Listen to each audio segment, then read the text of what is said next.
Okay, guys, we're doing an interview today with Tierra Ellie. Tierra Ellie, and it's going to be myself, Armand, and Glenn, and Jay Hey, Gaines. We're hey. doing a three person weave on an interview today with Miss Tierra Ellie. Okay, I'm gonna start it off. Tierra, so can you just tell me your name and where you're from? Yes, my name is Tierra. I am from Memphis, Tennessee. I am 22 years old and I am getting back into being a full-time wholesaler. Awesome, awesome. Glenn? Great. And Tiara, what type of business do you do? How many deals have you done, or what type of deals have you done in the past? But when I was full-time wholesaling, independently, I had closed around like 6 deals in my full-time wholesaling. Independently, I had closed around like 6 deals in my first year. The business I was a part of, we had only closed 1 deal because it was not a very good partnership, but we had closed 1 deal within that time. So total, I closed anywhere from like 7 to 10 deals all combined. I had to take 2 years off, so 2020 is me getting back into that. Nice, nice. Fantastic. All right, Tierra. So I know that you are the founder and administrator of a Facebook group with over 10,000 followers. Is that correct? Just about. We just Yes. passed 9,600 members, and that is called Bird Dog Real Estate. How I actually got started in the business was being a bird dog. I brought leads to investors. I put flyers on people's doors. I skip traced and set appointments for people. So that was how I gained. Tierra. So I know that you are the founder and administrator of a Facebook group with over 10,000 followers. Is that correct? Just about. We just Yes. passed 9,600 members, and that is called Bird Dog Real Estate. How I actually got started in the business was being a bird dog. I brought leads to investors. I put flyers on people's doors. I skip traced and set appointments for people. So that was how I gained my experience with being a wholesaler. I was doing all of that. Then I eventually started signing my own contracts. And I started a group. It was actually my old business partner's idea, but I started the group to have a community for community learning, to share the message with people who have no idea what they're doing and still provide like a no bully environment. I just saw in other groups people would get bullied for being fresh and new. So that was something that I advocated for, and it grew to almost 10,000 people. We're going to. Good, good. So what advice would you give to the masses in regard to business? In regards to business in general, to the masses, I really just want to say, like, get to know the industry first before you plunge all the way in there. That was one thing that I saw with a lot of people, which is another reason why I advocated for bird dogging first instead of wholesaling. You really want to get to know what you're doing and why you're doing it, instead of looking at people flashing $5,000, $10,000, $20,000 checks all the time. Like, it's more than just the money. So get to know the industry before you plunge all the way. Great. So Tierra, if you had to give 3 pieces of advice to a bird dog that was going to start working with a wholesaler, what would they be? Wow. Okay. So 3 pieces of advice to a bird dog. Ask a lot of questions. First of all, ask if they. First, walk us through the numbers, how you acquired the deal, everything on your first real estate deal. Honestly, my first real estate deal was a small little house in Memphis, in Orange Mound. That is actually the first Black city of the country. So It was a burnout property. Bird Dog had sent it to me. I think she was part of the Bird Dog group. She had sent it to me on Craigslist, and it was actually a previous property that the guy I was bird dogging for, he had dropped the contract. He didn't want to deal with the property anymore. So I had already had, or me and my husband have rapport with the seller of the property, the previous tenant, and the property manager. I met with the property manager, very small numbers. I don't remember them exactly, but it was like I had assigned the contract for about $7,000. I made around 3,000 total, but I had split that. Right. What do you feel like you're doing to change the world?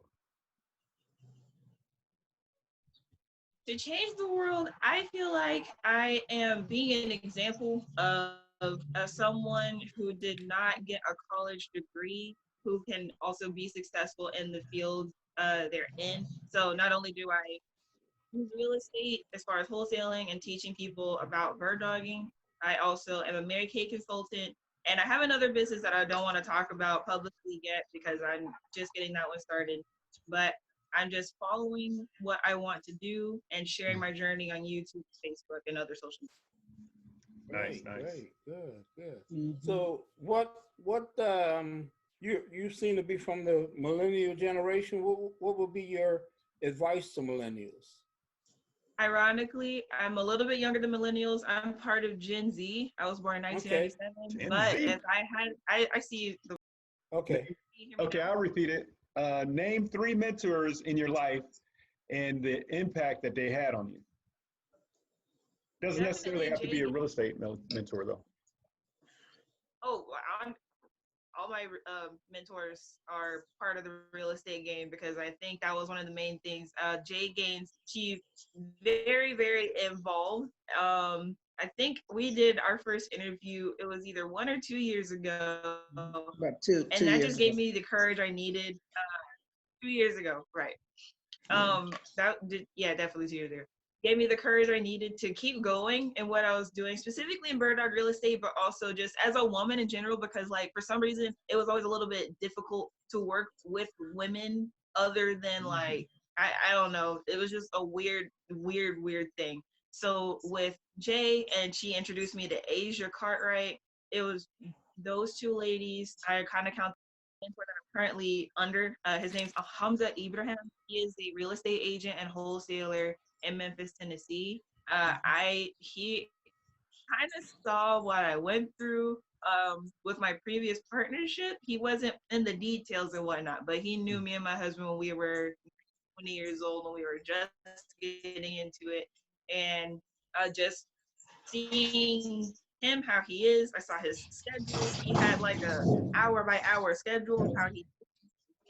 That was just very interesting to me, and it made a strong impact on basically practicing what he believes as a person. Oh, I'm sorry about that, That guys. made a Some huge idiot impact. on a motorcycle. Oh, you're fine. Yeah. I'm sorry, Tara. and We didn't hear what you said because of the motorcycle. Can you Oh, repeat the what whole you thing? were saying? Yeah. Not the whole thing. For sure. I the probably last couple of sentences. Yeah. Mhm. Okay. Or is this a young lady who wants to get into the business? What kind of advice could you give her in order for her to kind of help her be successful in the business? Honestly, do what I did. Be very, very honest and say, hey, I'm new to the business and I would like to learn from anybody who's experienced, but also offering something. I think that's another mistake that some people make. They say that they want to do the whole picking someone's brain thing, but they don't offer anything in value. Whereas if you're a Right. bird dog, you are offering them something in value, whether you work for free or you work for quote unquote less than what you're supposed to work for. You're still getting insider information that somebody else Right. wouldn't have access to, or they pay somebody else to learn it.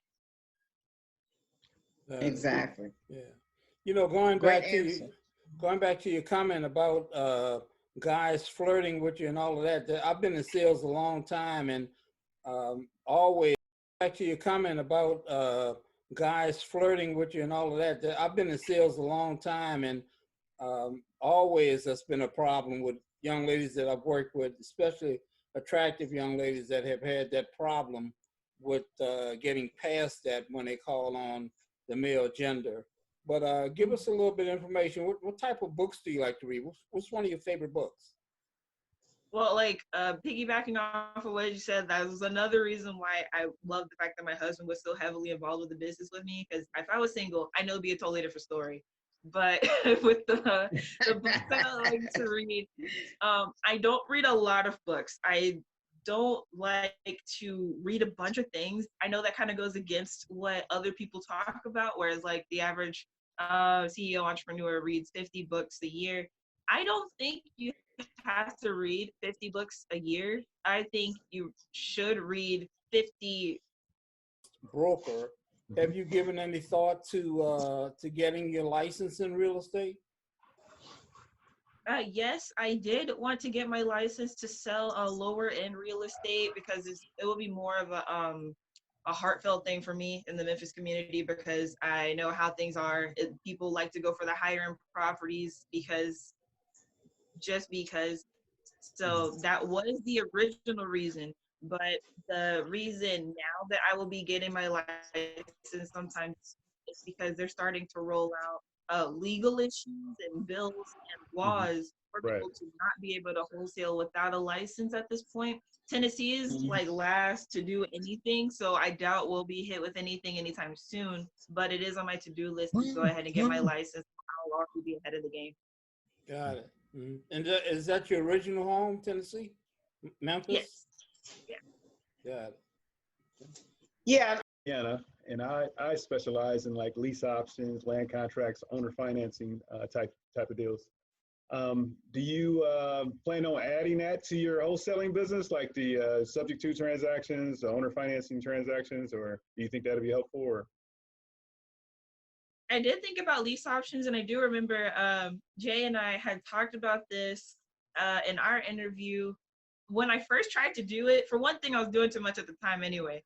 So I didn't see that there was a market for it in Memphis, but that was me not doing the right type of marketing, finding the right type of candidates for it. I do feel like it will be a need because not everything can be wholesaled, and soon I'll be moving into wholetailing, but still not everything can be taken at a discount price and sold at a shorter, just a small amount larger discount price. Some things will need to be financed in some sort of way. So yes, I do see myself adding that to school. I learned that everything is about repetition. So if you're rereading the same things over and over, you're going to get more information from it the second, third, fourth time until you have completely encapsulated yourself in it. So my favorite book right now that I'm reading is The Servant Leader. I come from a Christian background, so that's a business book that also ties in how Jesus basically would have been a businessman. He was a businessman, even though he wasn't making a profit. He had an end goal in mind. So it's tying in like scripture and business tactics and everything. But after that, my favorite book is Think and Grow Rich.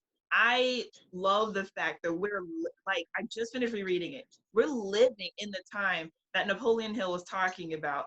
After the Great Depression, right now it's going to be the Great Depression again. So I had just refreshed my mind on that. I'm going to read it again, and that's my second favorite book. Got it. Running ads towards them, and that is something you can do pretty easily with Facebook, specifically for running ads towards people, and also using YouTube. You can just use the general thing like, I'm looking for an African American male who's 40 years old who lives in Tennessee. I want to run an ad towards him because I know he owns that house over there. So you put that ad on YouTube, Facebook, and Instagram, then they'll eventually see it. And then even if they see the ad or a little bit of the ad, or they see that you message them, they'll be like, didn't they send me a letter in the mail? Wait, hold on.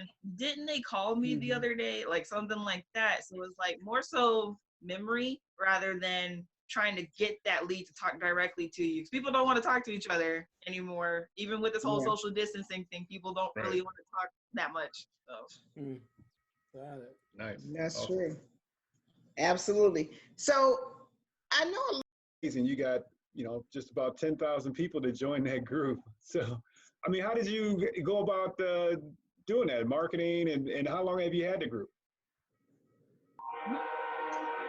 Ironically, I have never run a single ad. I've never paid for any ads for that group. Wow. I'm not gonna lie. In the beginning, when things were kind of just getting started, there was an investor in our area who was just scamming people. So everybody found out about it.